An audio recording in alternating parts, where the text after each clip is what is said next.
Salut, salut, voilà mes premiers vols.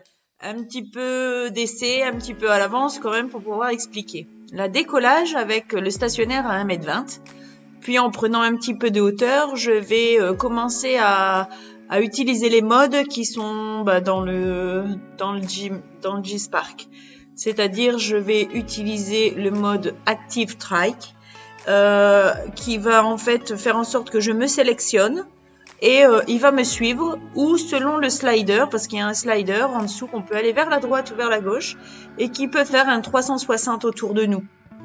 Donc j'ai fait ce mode en 360 d'abord autour de moi, voilà. Après je me le fais suivre, donc il me suit, le follow me. Et je vais le faire avec aussi mon mari, Neotech, ou Stéphane Tronco pour ceux qui le connaissent, qui va marcher et le drone va tourner autour de lui en même temps qu'il marche. Voilà. Donc ça, c'est deux modes que moi j'adore parce que je trouve ça vraiment, vraiment génial. Bon, faites pas attention aux terrains qui sont autour. Il y a fait une pluie d'enfer pendant plusieurs jours. Et du coup, il est effectivement vrai que c'est trempé, les terrains sont détrempés. Ça se voit sur les images, je peux pas faire mieux. On est dans le nord, hein, on fait ce qu'on peut. Bon, voilà, donc ici on est encore avec l'Active Trike avec Neotech qui est en train de marcher et avec la hauteur qu'on veut, en fait, on peut faire tourner ou à droite ou à gauche. C'est sûr que pour arrêter de le faire tourner, il faut remettre le slide au milieu. Après, j'ai aussi essayé l'Active Trike sur ma voiture. Donc on a pisté la voiture. Mais dans le quartier, c'était pas évident parce qu'il faut toujours quand même bien faire attention aux poteaux, la hauteur qu'il prend parce qu'il peut descendre trop bas sur les véhicules ou il s'éloigne trop. Et comme là, en fait, on ralentit parce qu'on trouve que effectivement, il ne suivait pas au top, on va dire ça comme ça. Et lorsqu'on tourne, eh bien ici, bing, avec la multitude des voitures qui sont autour, on voit qu'il perd la voiture et il ne la suit plus.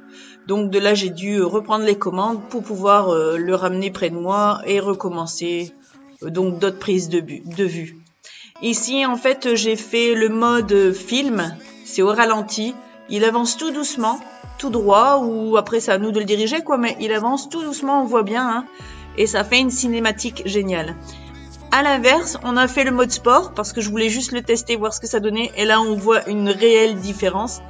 Le souci, c'est que la caméra, elle suit pas, parce qu'il faut voir le drone lorsqu'il est en mode sport, il se met vraiment, vraiment à la verticale quasi, et du coup, la caméra a un peu de mal, et quand on lâche les gaz, eh bien, oh, c'est brut, et quand on appuie, c'est brut aussi, et ça se voit là, hop, on balance, presque à vomir, quoi, si on a le mal de mer.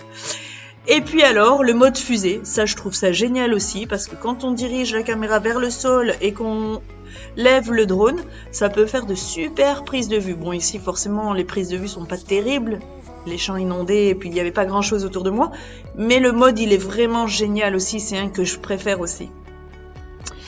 Après, on passe du coup aux vues que j'ai pu prendre, à Moucron ou à Luigne, c'est dans ma région en fait. Il faisait pas beau, mais j'ai pu monter le drone parce que j'étais au milieu des champs.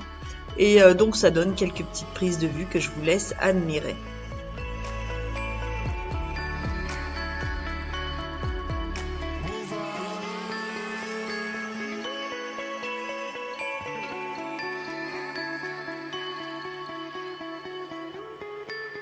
Avec un peu plus de soleil, c'est vrai, ça aurait été vachement mieux.